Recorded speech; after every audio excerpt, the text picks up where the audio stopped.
Wow. Okay. So I'm hoping that everything works, and I have no idea if anyone is going to come and join me, but maybe, you know? So until anything happens, I figure I'm just going to spend some time kind of updating a little bit about what's going on, why I'm gone, why I have been gone so much for so long. And a lot of people probably won't be surprised, but I figure it's worth talking about, which is really what the whole adult autistic life is about. Yeah. So I used to be really active on YouTube, and I think I started being active when I moved out of my parents' house, well, my mom's house. And I was in my own apartment for a while. And I was gaming at that point, and just trying to make a daily life out of it. And I think a part of it was that YouTube at that point was very different from what it is now. It was much more just, people talking about their opinions or some thoughts that they had, and then putting it up there. Editing your videos was a plus, definitely, and I should have probably learned how to do that, but I was always too lazy. Yeah, so at that point, I guess I felt a little bit better about putting up unedited content. It was easier at that point to do that. And so whenever I felt inspired to talk about something, I would just go ahead and do it. And then a few years passed, and I ended up moving in with my partner. And then, as an autistic person, when you live with someone, that I think this is a general thing, because usually people I talk to about this have that same experience. So basically, when you live with someone as an autistic person, there's an element of just them being around that will drain your energy, even if that person is the best person in the world for you to be with. There is no one that I've ever met that it doesn't drain my energy to socialize with. And socializing is definitely more difficult in person than it would be, for example, on text. But everything really does drain. And sometimes even just the fact that somebody is at home, even if they're not in the same room as me, even if there's nothing happening, there's no demands to be social, even that can still actually be draining, which is weird. But I think that was a part of why it became less frequent that I would post anything online. And then the other part was, I felt like so many other people were coming to the social stage and making their voices heard, and I felt often that they had so many more interesting things to say, and I would rather just sit back and listen sometimes rather than be the one to speak all the time. And sometimes I even felt that if I did say something, it was almost like I was stealing someone else's ideas. Flying Falcon, hello.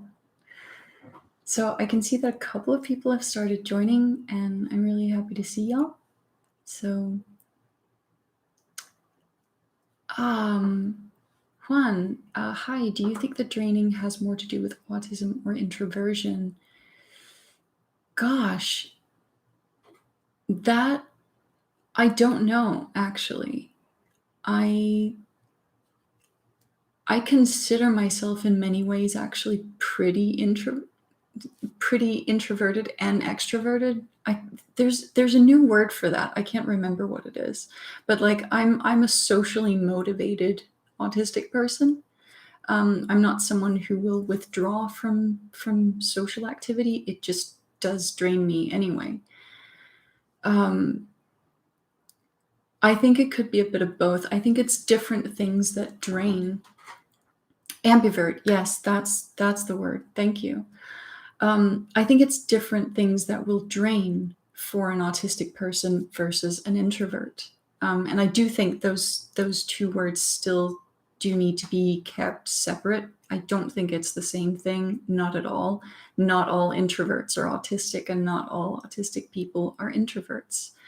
Um, but I think for introverted people, a part of it is the challenge of being social and pushing yourself to do something you're not entirely comfortable to do. But then when you're autistic, there's additional aspects to it, which is, consciously processing all the social stuff that's going on. And I actually, for my master's thesis, I covered a theory called predictive coding, which talks about how our brains try to process and um, what's it called? This is a multilingual issue. Sometimes I'll remember a word in Danish and not in English, and vice versa. Predict. Sometimes, or all of the time actually, our brains will predict or attempt to predict what is going to happen in any given situation. And every time our brains predict wrong, that will create a prediction error, which our cognitive model then has to process. Is it a small error? Can we ignore it? Or is it a large error where we have to change the model and like update our prediction model? And in autistic people, the theory says that there's too much weight put on the small, kind of useless errors, things that we really shouldn't put any weight on, but we give it too much importance. Obviously, this isn't conscious. This is something that is structured in our cognition. So it's not our thinking as such that is doing this. But what happens is then that we get too many prediction errors, and then our brain's processing capacity is just taken up by trying to process all of this information and trying to update the model all the time and all of this. And it just kind of creates an overload from being social because we can't predict things. And I would apply this to sensory sensitivities as well, or sensory processing differences.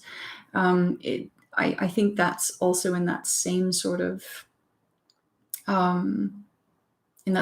category where our brains will put too much effort into processing it, and sometimes putting too much weight on it. I think these are ideas anyway that are out there. Okay, so you also say, I can definitely relate to putting a lot of importance into any small error I've done. Yeah, but that's rumination, though. That's a conscious process, which adds to the stress of being autistic, which is, every time that you have done something that, oh no, was that weird? Was I awkward then? Did that person think about what I was doing just then? All of that, that's called rumination. And it's an anxiety thing, kind of. It's something that's definitely very related to anxiety, and it's something that very often we'll try to deal with through cognitive therapy. There's a YouTuber called, I think, Theremin Trees, who did a wonderful video on rumination. Their videos are more about sort of religious rumination, so about, oh no, am I going to hell, and that sort of thing. But everything that he says still applies to any type of rumination. So I'm going to pronounce this wrong. Sunyavadan? Sunya? I'm an autistic extrovert. I need interaction with my social circle, mostly also autistic. But I find interactions far easier in contexts I control better, like voice chat versus an outside setting. Definitely, and this also will apply to, is it a situation where you know what's going to happen? So that's a part of why role-playing games, I think, attract so many of us, and definitely for me personally. A lot of the pen and paper role-playing that I do, first of all, I put myself in the position of being the storyteller, because then I get to observe the social interaction much more than having to be a part of it and being in the thick of it and the worry of making a mistake. For some reason, it's just much easier for me to be the person that's telling the story. And that takes less energy for me than it would if I were the player.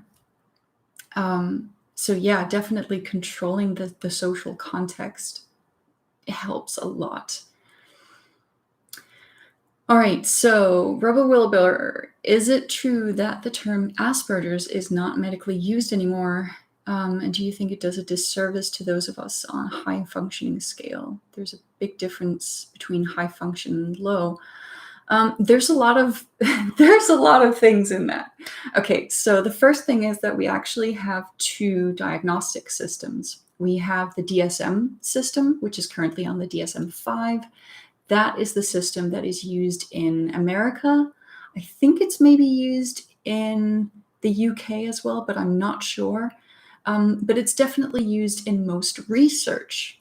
So that system, the DSM system, is the one that people think of when they think of diagnostic criteria, because most research is done in that system.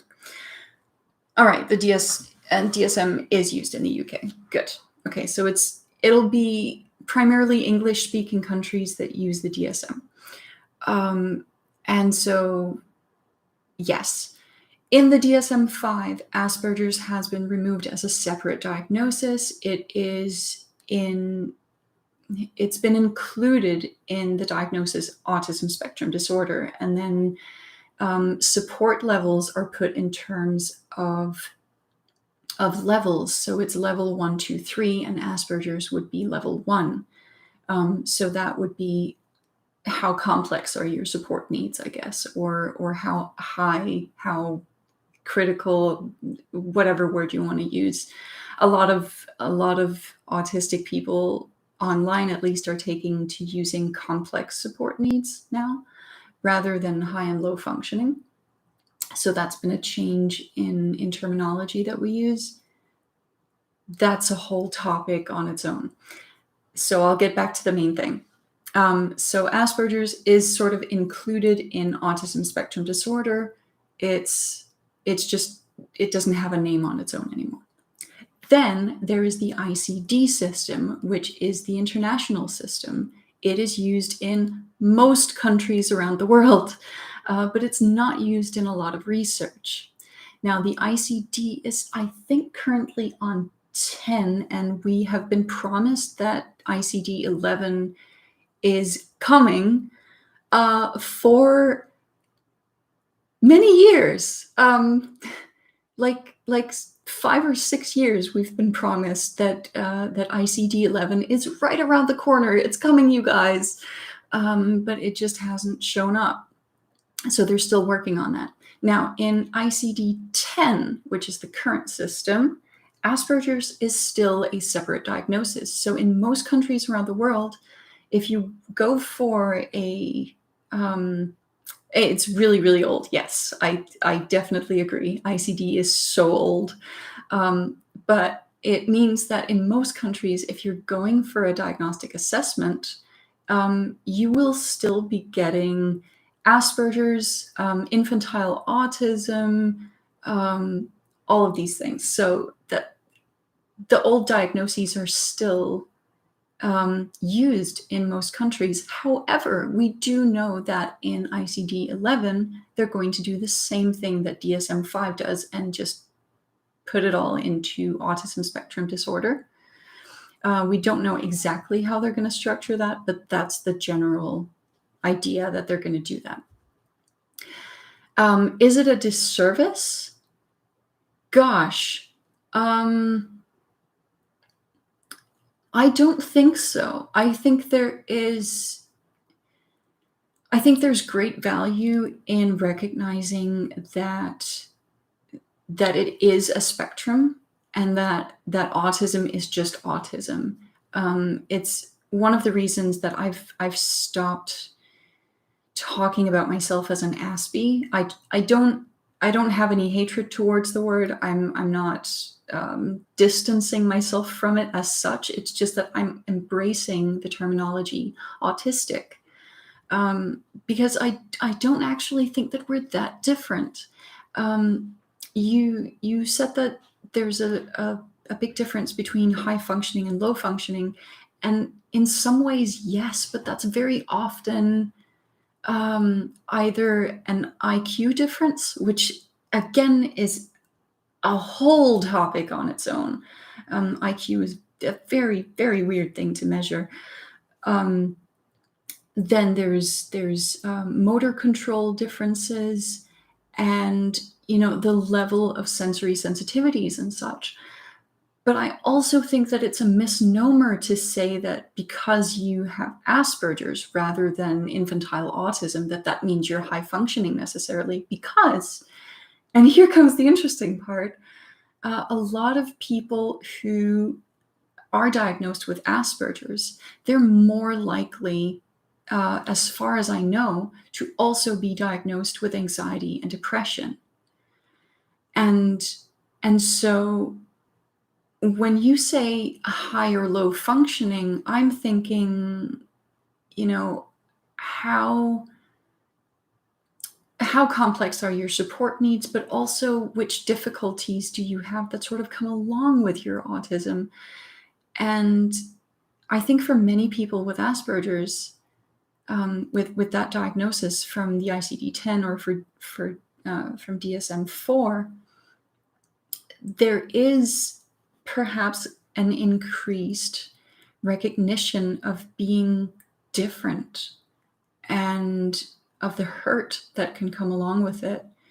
We tend to be more aware of it if we're being bullied, which often causes early childhood depression or anxiety, or just issues really, and withdrawing from being social. And I don't mean to say that autistic people who are non-speaking or who have very complex support needs and who maybe need 24/7 care, I don't mean to say that they don't have it as hard as someone like me does, or even worse. But it's also recognizing that people who appear to be high functioning sometimes aren't, and actually have a great deal of issues that come along with their autism, and they're just not expressing, or their support needs aren't obvious, and so they're sometimes less likely to even be given help. That was a long rant. I'm sorry.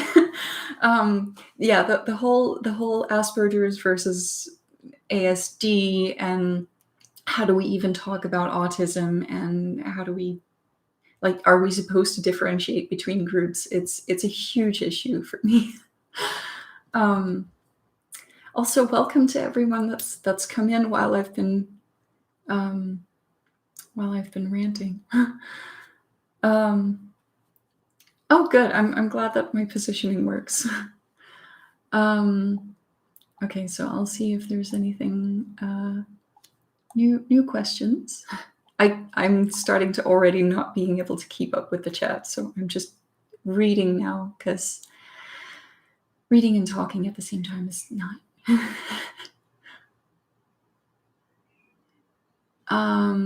There's a comment about amphetamines, SSRIs, and antipsychotics used for children, which is honestly using psychopharmacological interventions for young children is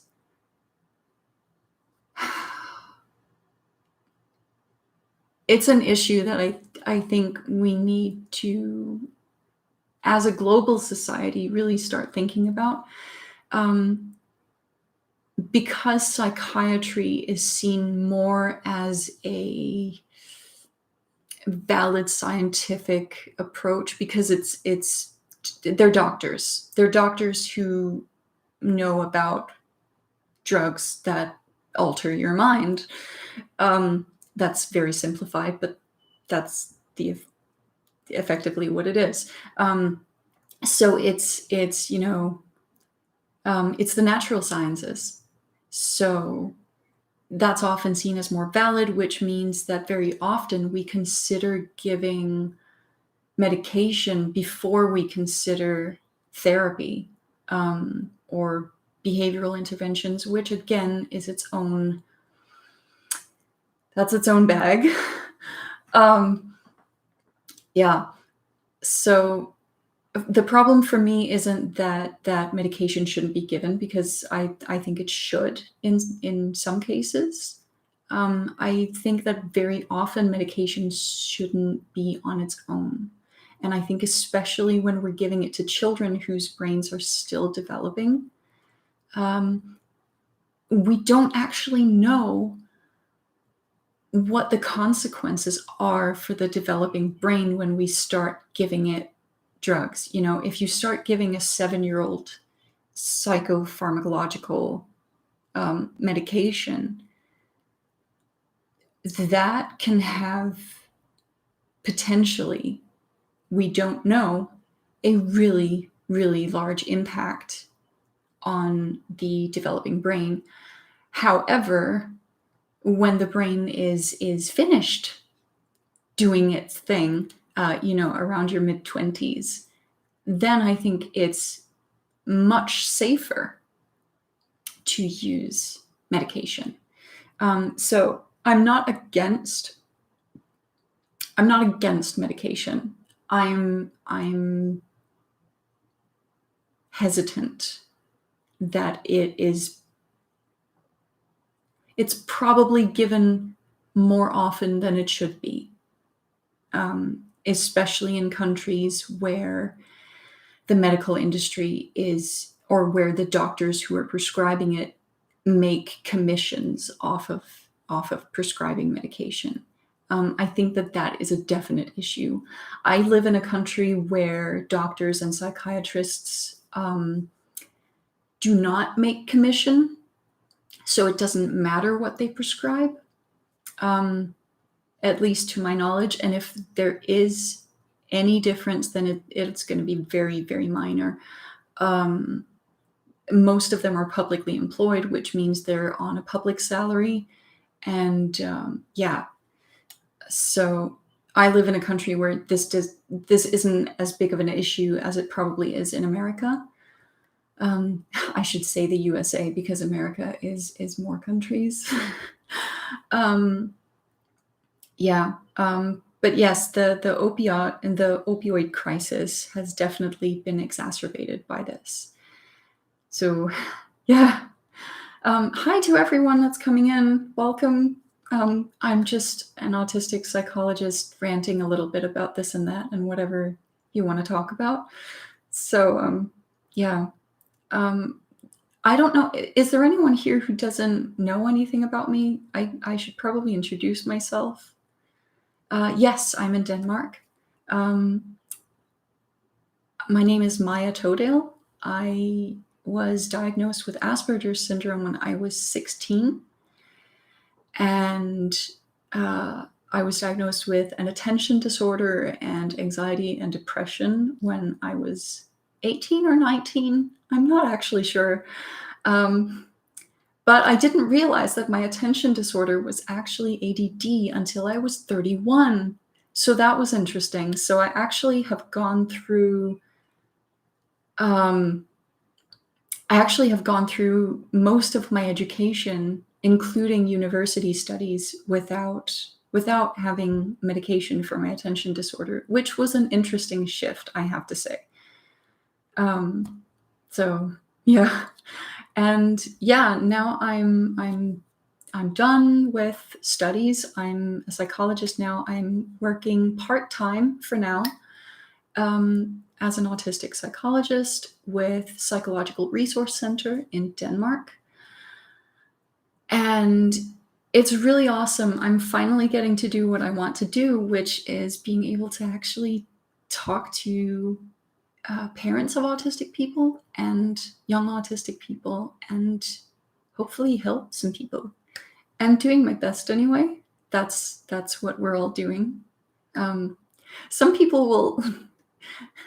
people, when you say that you're a psychologist, they start having these like reactions, like, "Oh, I probably shouldn't talk to you." Like they're very clearly thinking of like Freudian, psychoanalysis, and that is not psychology. Psychology is a lot more than that. There are still people who do use psychoanalysis. It's changed a lot since Freud's days. I don't really know too much about it. It's not my thing. I'm mostly in the cognitive therapy part. Yeah. And I'm also a neuro nerd. Like, I really like talking about the brain and how it works and stuff. Mekdi, you're asking, how can I schedule a session? I'm working on being able to take clients online from other countries. Right now, unfortunately, I'm only just starting up. I don't have my own accountant yet. I haven't worked out how to, tax-wise is actually the main issue. I don't know how that is going to work, but I'm going to figure it out eventually. I'm going to make it available. And if nothing else, I have plans to start doing webinars that will be, available internationally, and which will include Q&A sessions. But I'm also here, doing live streams. How can someone accomplish so much with autism? Oh gosh. A lot of people are autistic. I think sometimes we think of autistic people as being one thing, and we just aren't. I've struggled with suicidal thoughts for most of my life. And honestly, I think the reason I'm still here and the reason I'm still trucking along is a combination of being stubborn as hell and that I would feel really guilty. I would feel really, really guilty about the people I would leave behind. And the people who would be wondering why I did that. But I've struggled with it a lot, and it hasn't gotten easier for me to be social. I think since I was maybe 20, I've just gotten better at like compensating for the things that are difficult for me. So, interactions with people are hard. So when did I start doing the live streams? Right now, actually. This is the first one. So yeah, I'm just gonna go back through the comments a little bit and see if there's anything that catches my eye. Uh,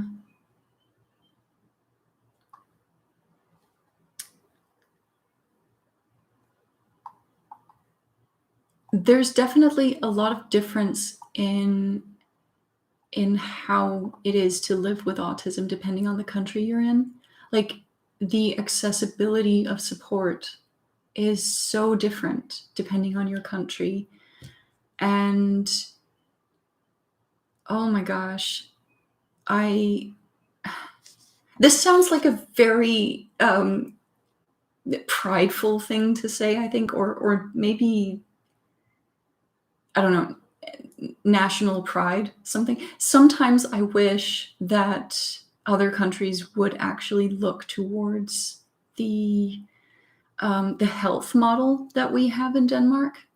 It's not perfect. It's far, far from perfect. There are so many people in Denmark that need help that aren't getting it because there just aren't the funds. But like getting a diagnosis, that's pretty much free no matter your age, as long as you can argue for why you need to seek out this diagnosis. For children, it's always free. It's not easy to get um, public public funding for talking to a psychologist, but most people can get, if they need it, they can get 10 sessions where the public service will pay for 60%, things like that. I mean, it's so far from perfect, but it's just a little bit better than what I hear from a lot of other countries. And gosh, it's heartbreaking for me. Oh, do you find that people on the spectrum attract to each other like a magnet? I've realized that old friends, coworkers, etc., tend to be on the spectrum. Yes, yes. I think it is because it's easier for us to socialize with other autistic people. There's something about socializing with other autistic people where we tend to feel, if not perfectly understood, then at least more intuitively recognized than we do when we talk to non-autistic people. So I think that there is kind of an innate an innate connection somehow.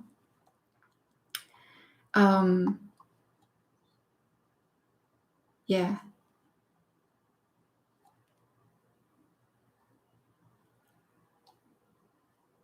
Okay, so my question is, do you think it is compatible to have a lot of friends and boyfriends and also Asperger's? It can be. It can be. There are people who are autistic who are very highly socially motivated, and who figure out how to mask their autism well enough that they can be very successful socially. It will often still be very highly draining for them to be social, but they're so highly socially motivated that it's a cost they're willing to pay, and that's definitely been a factor for me.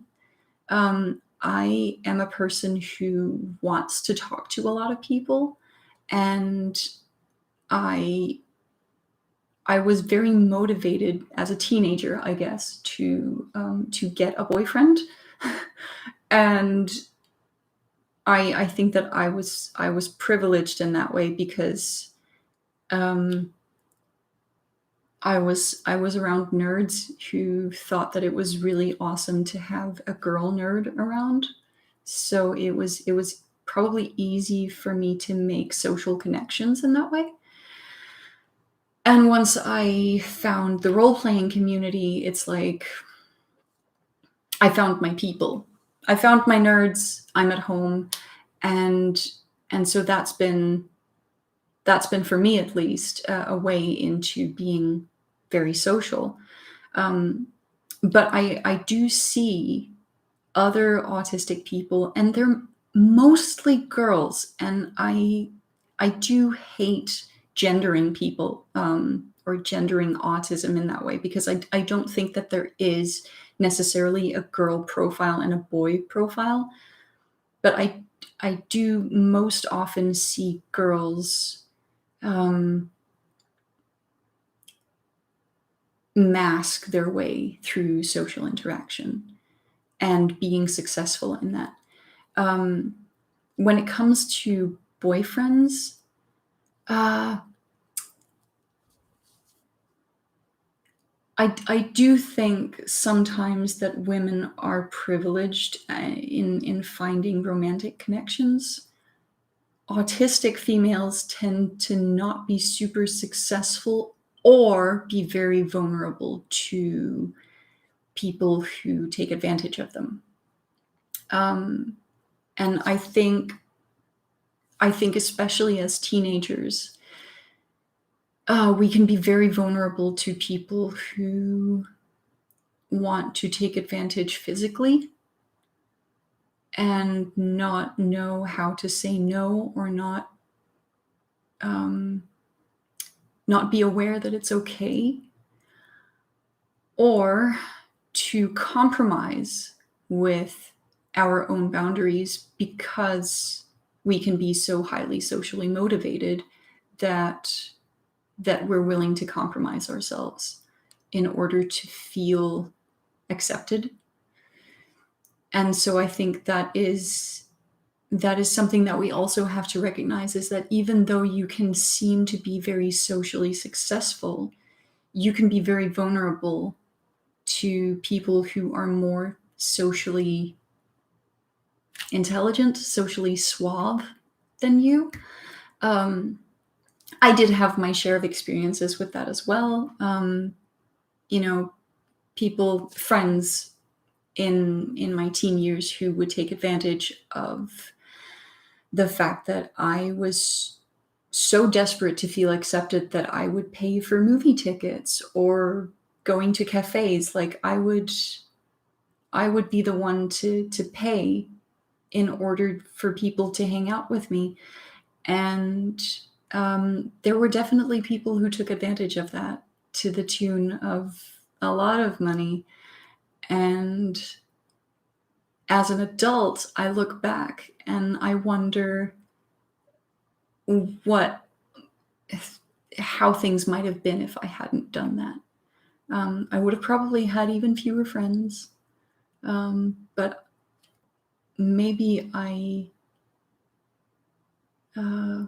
would have been happier with the friends I did have. I'm not sure. Yeah. Yeah. Right. There's a bunch of research going on in Edinburgh right now into the mutually incompatible communication techniques between autistic and non-autistic groups. It's fascinating. Yes, it is. It is. So Damien Milton, the double empathy problem is something that I think all autistic people should know about, because it is truly the best defense to the accusation that we are inhibited or handicapped in our empathy or our social interaction. And I don't know if I came up with the same sort of concept around the same time, or if that was after I had met him, because I did meet him at a conference around that time, but I don't know which year was which, because my sense of time doesn't work. So for me, if something happened in 2015 or 2005, I don't know. I just don't know. I don't latch on to dates and time in that way. It's annoying. But I included many years later, in the first book that I wrote, I included a sort of similar idea with, autistic people, we communicate mostly in words. The words are the central part of our communication.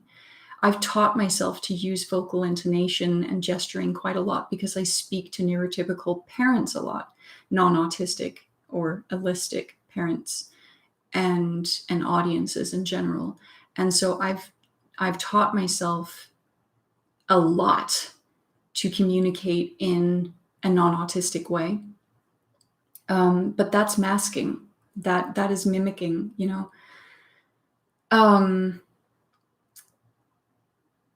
But that words are the central part of how we communicate. And with non-autistic people, words are kind of just one aspect of interaction. And so I posit, and this may or may not be really a part of the double empathy problem, but it's definitely it's definitely on that same vein. I think that what happens is that non-autistic people will start interpreting all sorts of things into our communication that isn't there. They'll start interpreting a lack of vocal intonation, for example, as boredom, when it's not. Or they will start interpreting the lack of gesture as not wanting to engage socially, which again may not be the case, but because they are expecting to meet another non-autistic person in their interaction. Meanwhile, we hear the words they say and we think that the words are what we're supposed to pick up on, so we miss all of or a lot of the nonverbal communication that goes along with it. And so it's kind of like we're just operating on different wavelengths. But here's an interesting thing that I remember reading about a study about autistic versus non-autistic communication and social interaction, is that autistic people, while preferring autistic company, will also very highly value non-autistic company, whereas non-autistic people tend to be more discriminatory. They tend to prefer non-autistic socialization to a larger degree over autistic socialization. And so that, to me, is like, maybe I don't like being judgmental, but maybe, just maybe, non-autistic people are actually, can I say assholes? Maybe they're just more discriminatory in the socialization that they expect from other people, and they're not willing to accept as much of a breadth of differences in how social interaction happens. I don't know, but that could be, that's my diplomatic phrasing of it, and I think it's probably closer to the truth. Yeah, please don't quote me as saying that non-autistic people are assholes, because most of them aren't. They just don't know how to interact with us, I think. I think they really don't know what to do. They're just as far out of their depth as we are, but they don't know how to recognize that because they're not used to feeling weird or different or awkward. They're not used to being out of their comfort zone, So yeah, diversity of minds. I've wondered, Alif Muhammad, I've wondered if there's an underlying neurological interpretation of stimuli that all autistic people have. Could that help us make more accurate differential diagnoses?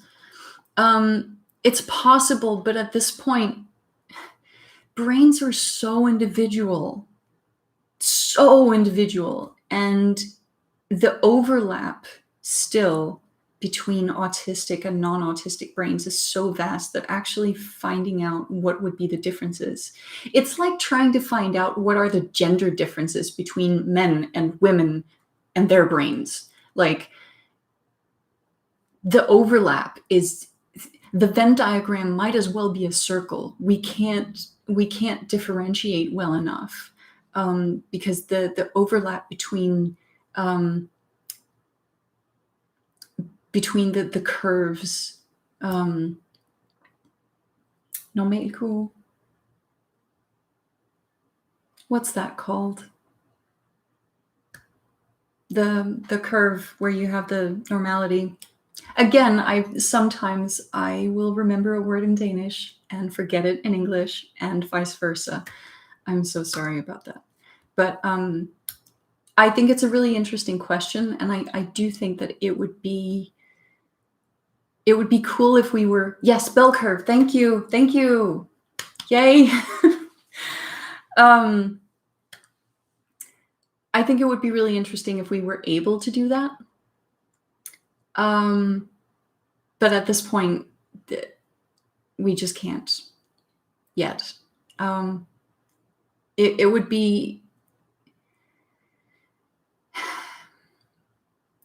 scientifically, it would be interesting to do it. I'm not sure if societally, if it would be a good idea. I'm very worried sometimes about the amount of discrimination that we already face, and how much more discrimination we would face if we were diagnosed at an earlier age, or like if people were diagnosed, if all autistic people were diagnosed when they were, 1 or 2 years old because they did a brain scan and la la la, or if we were able to do tests in utero, kind of like we test for Down syndrome and other things, and like would that contribute maybe to a lot of people choosing not to have an autistic child, and in that way contributing to some degree of eradication of autism. I would think that would be a shame, because even though we do have a lot of difficulties and life can be hard for us, I do think that if we were able to actually acknowledge and appreciate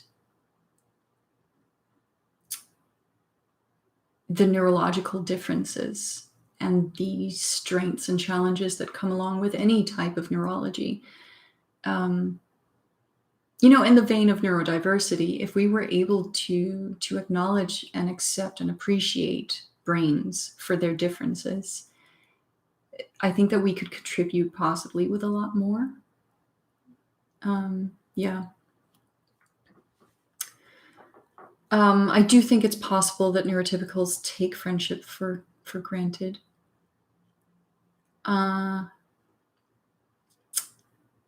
Do you ever feel that you don't age? I somehow feel that although I grow in experience and memories, I feel I don't age, or I do age, but in an extremely slow pace. Physically, I feel 15, but I'm close to 30.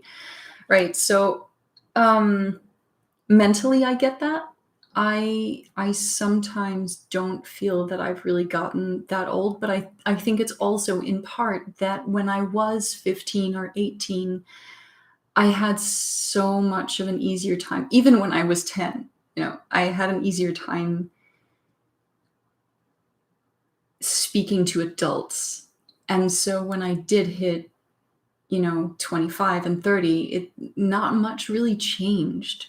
I'm just not very good at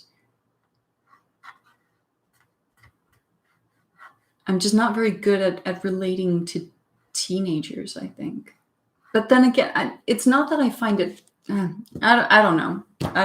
Sometimes I have a thought that like, it's weird that I'm 34, I don't feel 34, but physically I have some issues that mean that my body feels sometimes that it's a lot older than that.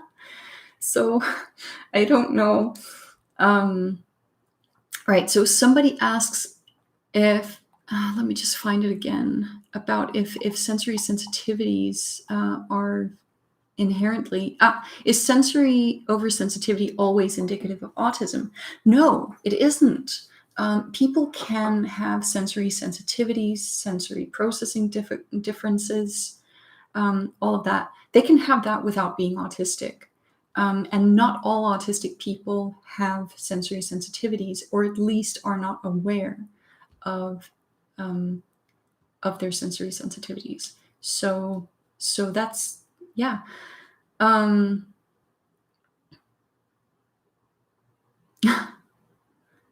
yeah, I'm sorry. I speak the way I speak. I I try. Do you think it's possible to be on the spectrum but not have meltdowns? Um, I mean, I guess that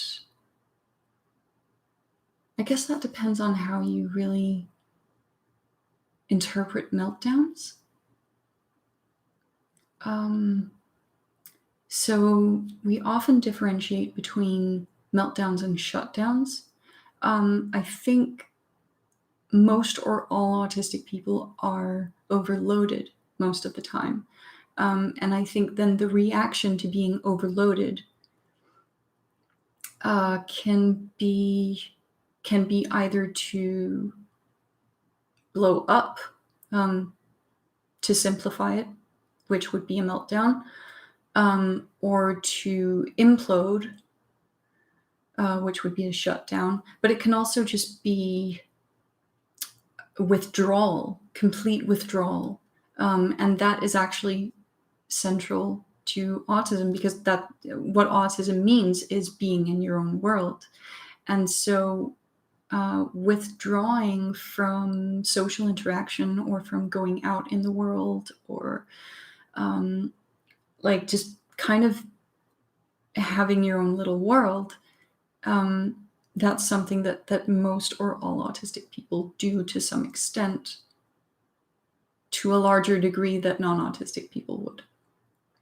Um, I think it is possible to go, especially as an adult, a really, really long time without having a meltdown or a shutdown. Um, it has been okay since I had something I would really classify as a shutdown. I have shutdowns much more so than I have meltdowns. So since I had something that I would definitely classify as a shutdown, it's been years. And that is purely because I compensate for my sensory sensitivities. I know how to avoid over socialization, so that I don't get social hangovers, or um, I don't drain myself more than I can handle, I guess. Um, yeah, so it's managing the parts of autism that will cause you to be overloaded and lead to those shutdowns and meltdowns. And that is difficult. But I think as we become adults, a lot of us get better at that. So now people are starting to say that removing stimuli and such, lockdowns have been really helpful with that. We're good at lockdowns. Yes and no. Gosh. So COVID. Um, it's been a weird year. I think what I've seen is that there are kind of two categories, to simplify things. So autistic people in general seem to have reacted with either, this is the best thing that ever happened, I now get to stay in my home and not socialize, and it's the best excuse ever. Yes. Which is great. Um, and those people have had a really good time with being in lockdown. That's not to say, of course, that they're not sympathetic to all of the struggles that come along with everybody else, that come along for everybody else with the pandemic and all of the people that have been ill and died. But for them personally, being in a lockdown has been beneficial for their mental health. Ooh. Then there's the other group, which is the group that is either very socially motivated, who have a high need for feeling social acceptance, um, and to some extent, and possibly a higher extent than many others, anxiety. So people who are anxious, and especially children, have had a really, really hard time with this. They have been so scared that everyone was going to die, destabilization of society, all of the changes that have happened, especially because some countries have had lockdowns and then opened up again, locked down again to some degree. Changes in the school system have sometimes been very quick, and has there's just not been a lot of warning with a lot of changes around the world. And so there's also a vast group of autistic people for whom the lockdown has been, and the pandemic in general has been, really living hell. It's affected their mental health in a very bad way. And even worse, I would say, than some of the non-autistic people who are very social and who have, missed being social, missed going out, and they've had real issues as well. I really don't think that we should push that aside either. We should recognize that it actually has been very difficult for non-autistic people as well. But yeah, that group of autistic people who are more anxious, they've had a hard time. It's been really difficult. But yes, it has made everyone socialize in a more autistic way. And I think that it's been interesting. I think in some ways it's been healthy for non-autistic people that they've been forced to be out of their comfort zone socially. I think that, a year and a half, it's been too much. Yeah, I don't think it's really been healthy for a lot of people. But I do recognize that there is a group that have had an easier time being in lockdown, because it's excluded a lot of the sensory sensitivities and the social stress. So yeah. Yes, we were doing online sessions for a while there. We're now in Denmark. We've been back to doing sessions in person for a couple of months, but with some changes. Yeah. So,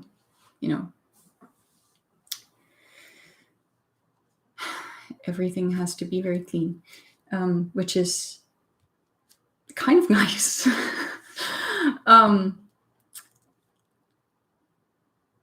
The Gonzo King. Hi. You subbed to me a decade ago. Wow. That is crazy.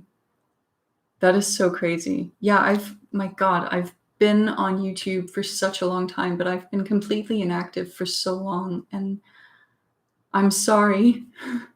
I said in the beginning that it's very much due to parts of it is how my life has changed, but it's also how YouTube has changed.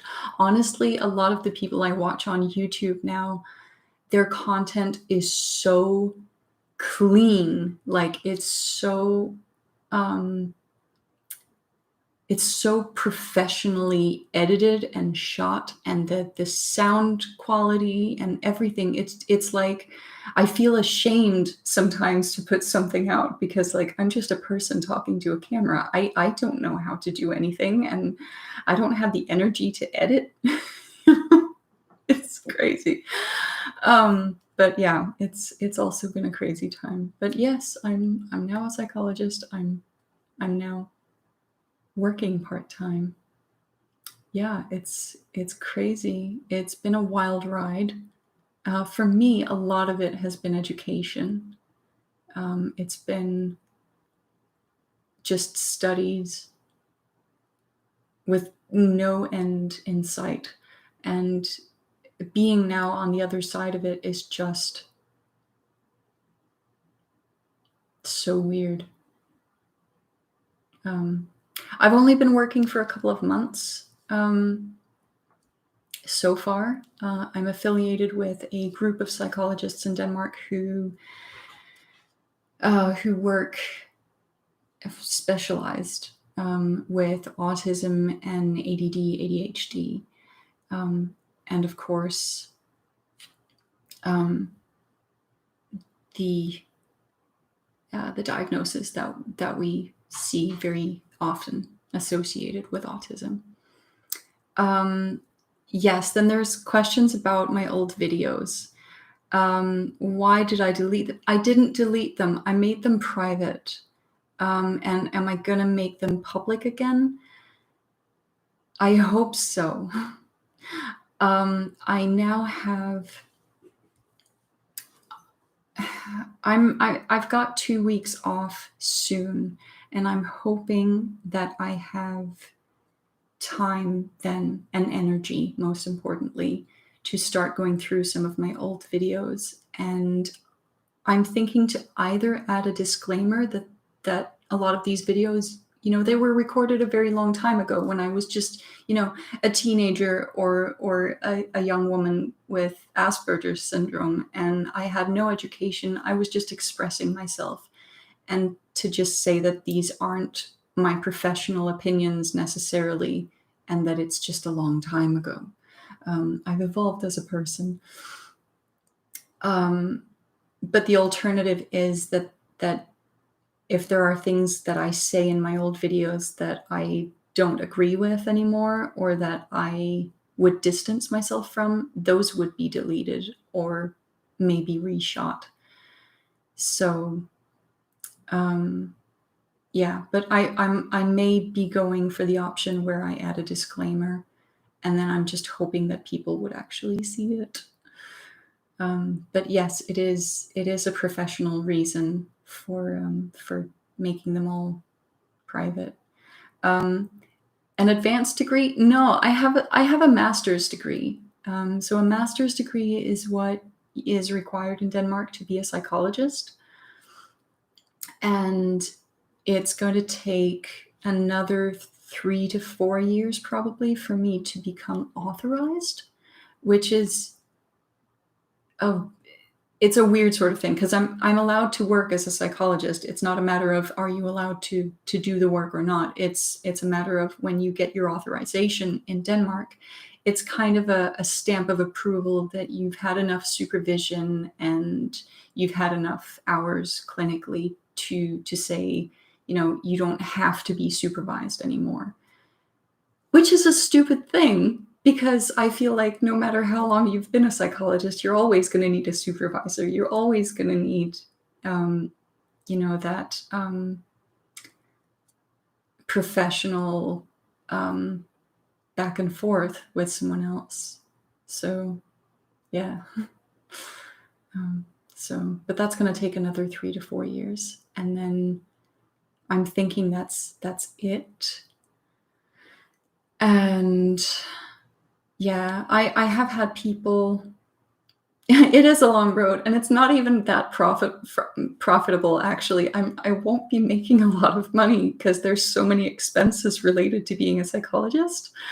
But it's so meaningful. I come home from a day of work and I'm so tired, I'm exhausted, but I'm happy because I'm I'm doing something that is worthwhile doing. It's worth putting my energy into. It's worth all of it. Yeah, I think this was my calling, you know. So it's meaningful. And I think meaningfulness is such an important part of life. If you're doing something that you find meaningful, you're going to make it through all of your struggles, because it'll be worth it. So thank you to all of the people who are telling me that my old videos were a help to them. That is so good to hear. That's why I did it back then, and it's definitely a good argument for making them public again and just add the disclaimer rather than to delete them. Oh, I'm never going to the United States. I can't. My father actually lives in the United States, but I would feel so anxious in that society. I love visiting, but the lack of a social net is frightening to me. It's just frightening. I couldn't. I have often wanted to move for climate purposes. I like hot weather. I don't like it being quite as hot as it is right now. But I like hot weather, and Denmark is very cold for most of the year.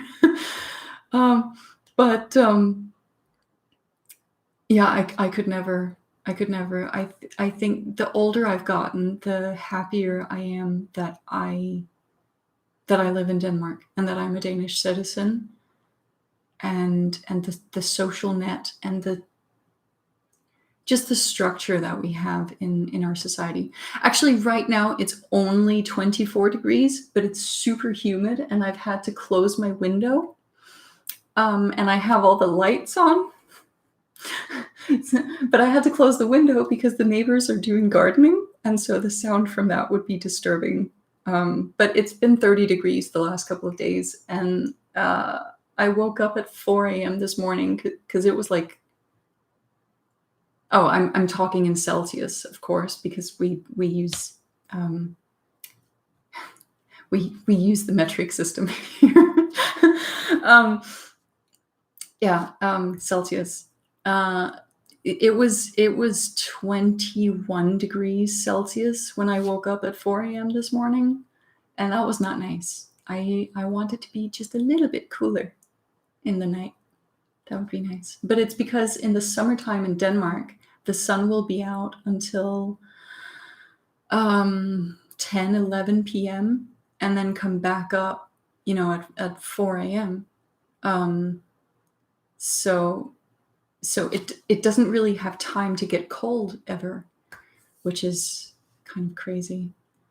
Gosh, there were questions. I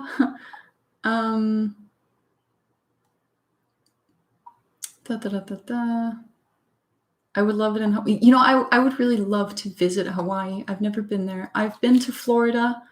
I've been to Las Vegas once. And then I've been to South Carolina to visit my dad. And no other states. I've visited no other states besides that, and I really would like to. Yeah. Which country would I want to live in if I couldn't live in Denmark? Either Australia or Scotland. Vastly different. Scotland, because I have great friends there, and I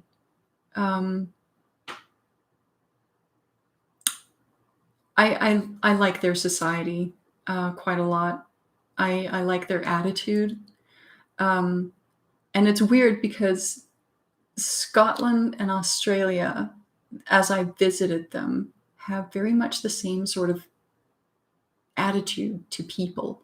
It's it's weird. Like Scotland is a little bit more, and Australia is a bit more. But it's the same sort of camaraderie, I think. Australia, I really like the climate around Brisbane, Noosa Heads. I would want to go back there. What do I mean by the lack of a social net? Yes. Okay. Now we're getting into political pet peeves. Gosh. This has nothing to do with my views as a psychologist. This is not me talking as a professional. This is my personal opinion. From what I can see in the United States, if you get ill, either physically or mentally, getting a diagnosis, getting treatment is hella expensive and will possibly bankrupt you. That's the story that we hear from the United States. If I'm wrong, please do tell me in the comments, but that is definitely what we are hearing about what it's like to be an American. Obviously, if you have insurance, maybe it won't bankrupt you. Insurance does cover things. In Denmark, if you get ill, either physically or mentally, and you need diagnosis and treatment, you call up your doctor, you go to the doctor, you get a referral to whatever you need, or you go straight to the emergency room or psychiatric emergency care. We have both, obviously. And you get the treatment you need, and then when you don't need to be in the hospital anymore, or when you need to just start seeing a psychiatrist, for example, or you need regular checkups with the doctor, that's all free because we pay it through our taxes. So that is universal healthcare. Some things are not paid for 100% through taxes. So if you need physiotherapy or if you need to talk to a psychologist, it will usually be somewhere around 60% of what you need to pay that is covered by the public healthcare system. On top of that, you can have private healthcare insurance, which will then pay additional amounts. We do have a high tax rate, but really you have to be obscenely rich to get anywhere near 50% taxation. And the richer you get, the more likely you are to find loopholes to pay less. So usually people pay somewhere around 43%. But, and I will urge you to remember this, if you work minimum wage at a McDonald's in Denmark, you get the equivalent of $22 an hour.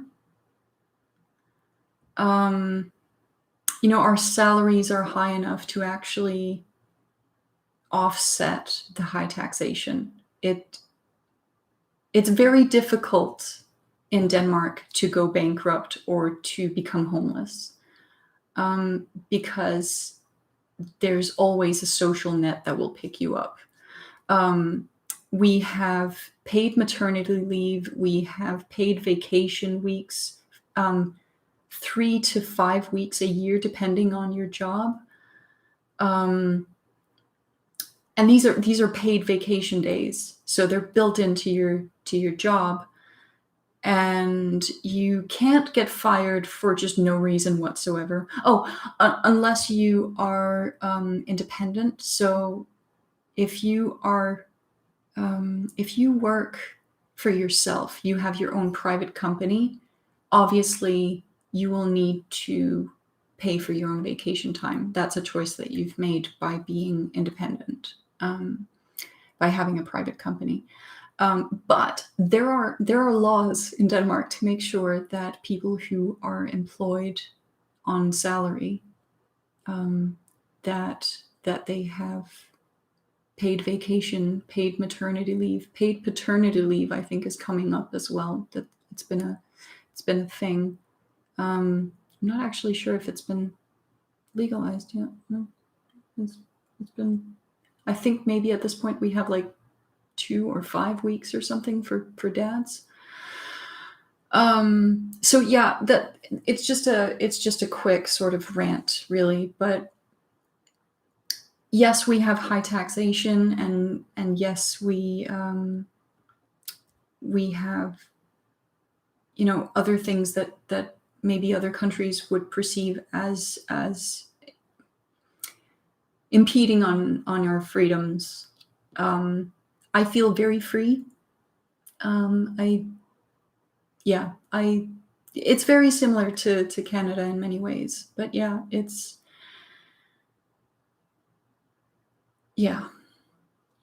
that's what I mean with the lack of a social net.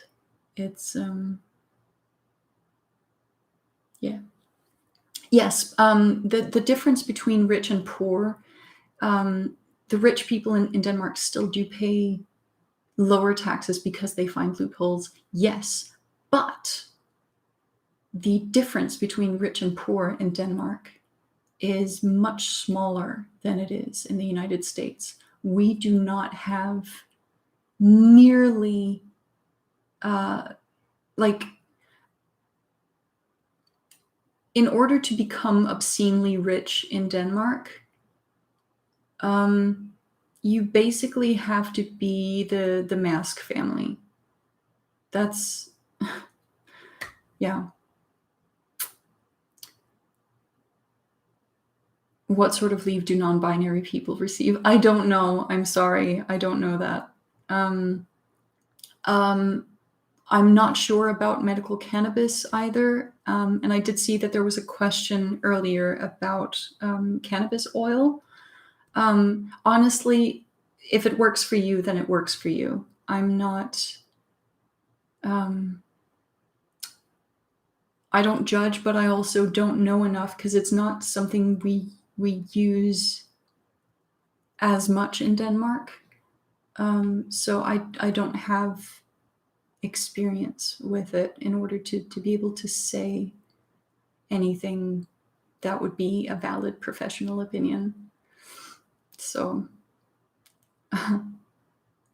Aaron, are you doing a hot tub stream anytime soon? No, I am not. Ever.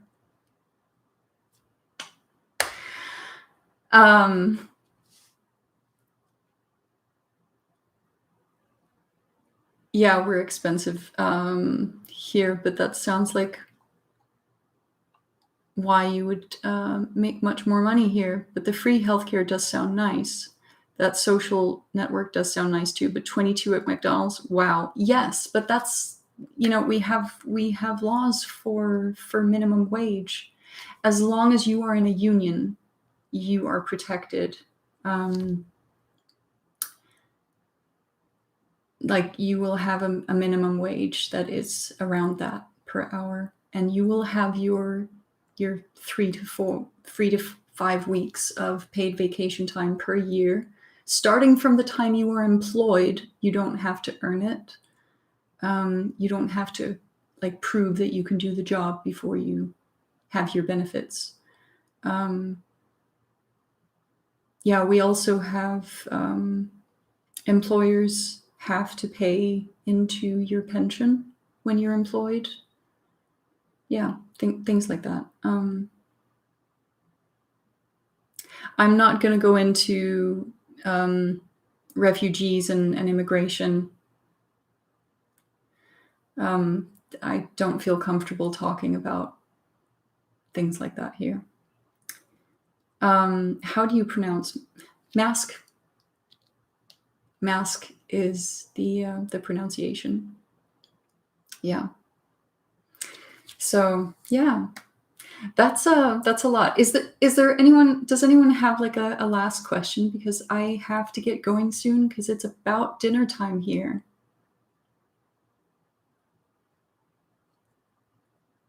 Mask. Yeah. Naturism. I'm sorry, you're going to have to explain what naturism is, because right now I'm blanking. Is Tony Atwood still working? Yes, he is. He's doing a lot of clinical work right now. With the pandemic, it's been hard to do presentations, so he's working a lot more clinically now than he does usually, but he always does do clinical work. And he is looking forward to getting back to presentations, and we are currently working on a book, and it's taking much longer than I would like it to, but what am I having for dinner? I think pizza. I think we have some leftover pizza that I'm having.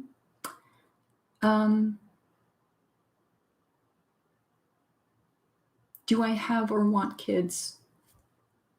I'm leaving it up to nature.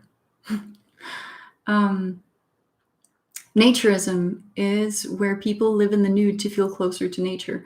We have nudist beaches, but it's not something that we have. You can't just, obviously, that you can't just expose yourself anywhere. But we have nudist beaches. Never been to one. Nudity is kind of, it's kind of meh in Denmark. It's not a big deal.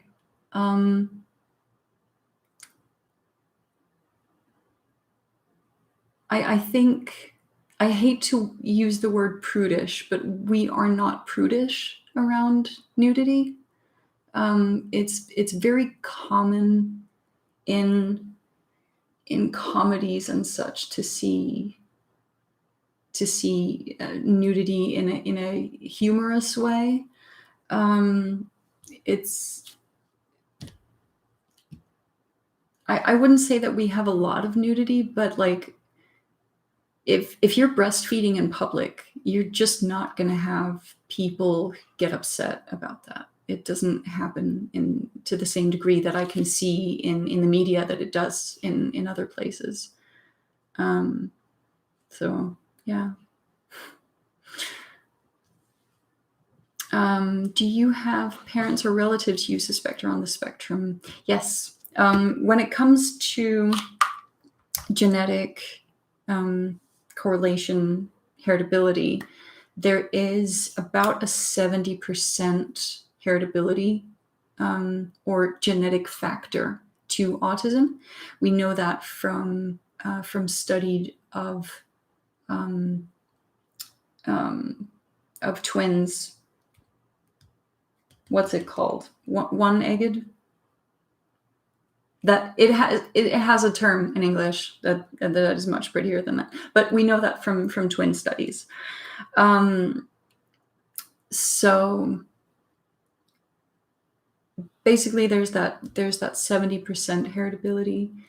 I believe, yeah, monozygotic. Thank you. I believe that if the father has an autism diagnosis, there's about a 30% chance, risk, whatever you want to call it, that his children will be autistic. If it's the mother, then it's 50%. So there is some indication that the factors that are unexplained by the genetic heritability could be explained, at least in part, by the in utero environment, but we don't know is the thing.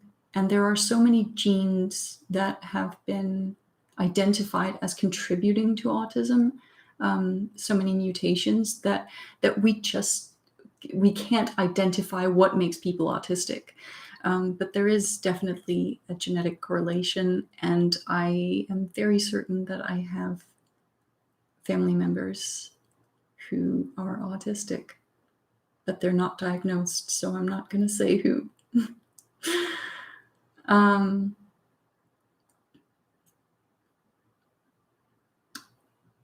Do I still play any instruments or sing? I do still play the piano and sing, but I haven't I haven't written anything in such a long time.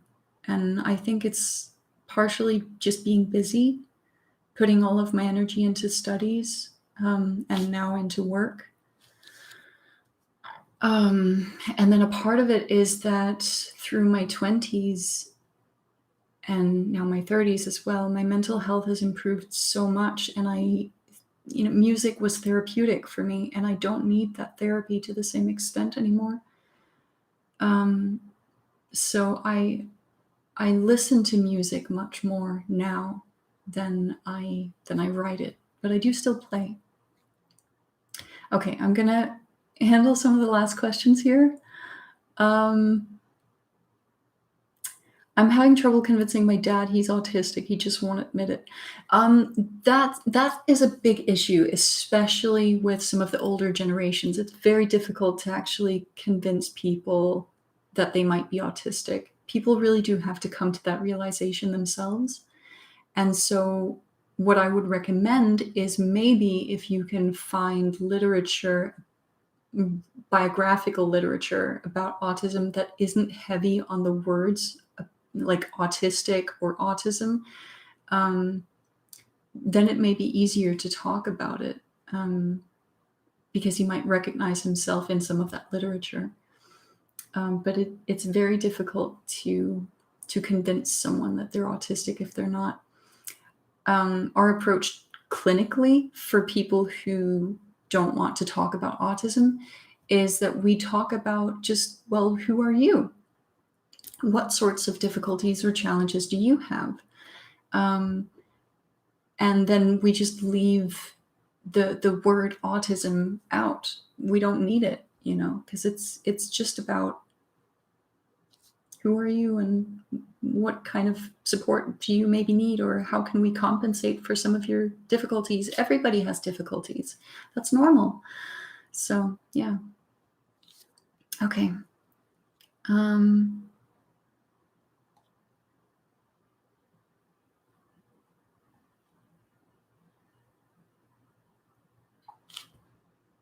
Let's see. I'd wager there's been some evolutionary pressures selecting for a certain level of it among the population as providing a certain benefit. I think it's a natural, way of just being human. Human brains are so different to one another and also so similar, but each different brain will have different strengths and will contribute something. So, yeah. So, yeah.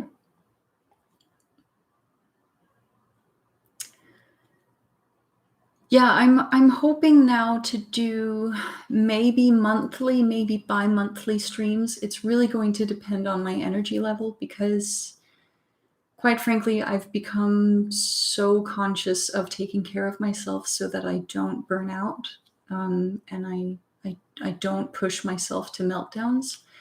So I'm protecting myself a lot. But I'm really hoping to do bi-monthly streams. And then also I'm going to be doing more chats with Cara Diamond. I uploaded a video of our chat to my channel 2 months ago. But I'm going to have more chats with her as well, which is interesting because she's in Canada and I'm in Denmark. So it's very similar countries, but also not. Yeah. So that's going to be interesting. And thank you guys for joining me today. And I think, okay, pets. I'm going to quickly cover pets and then I'm going to end it for today. Okay. So pets are hugely beneficial. We see with children and with adults that having any kind of pet that you like, that you feel a connection to, it doesn't have to be a cat or a dog. It could also be, a snake or a bird or whatever you like of animals, and that you are capable of having as a pet in a good way. That will bring tremendous mental health benefits. And it really honestly has a lot to do with getting oxytocin, because one of the things that is so difficult for autistic people can be to be social enough to get enough oxytocin to create the balance of neurotransmitters that we need in our brains. And it's much easier sometimes to socialize with animals, and we still get oxytocin from that. And so, yeah, it's not just that animals are nice. It's actually, even on a neurochemical level, we can see that there is a therapeutic benefit to having pets or therapy animals. So yes, definitely, if that's something you want, you should go for it. And if you know someone who needs it, help them get it, because it makes such a big difference to people. Okay, so I am going to go now, and I will be back at some point. I will post on Facebook, YouTube, and Twitter when I know when the next stream is going to be. So keep your eye out. I will try at some point, hopefully, to make it structured so that there will be some predictability to it. So yay! I'll see you guys, and until next time, as always, keep swimming.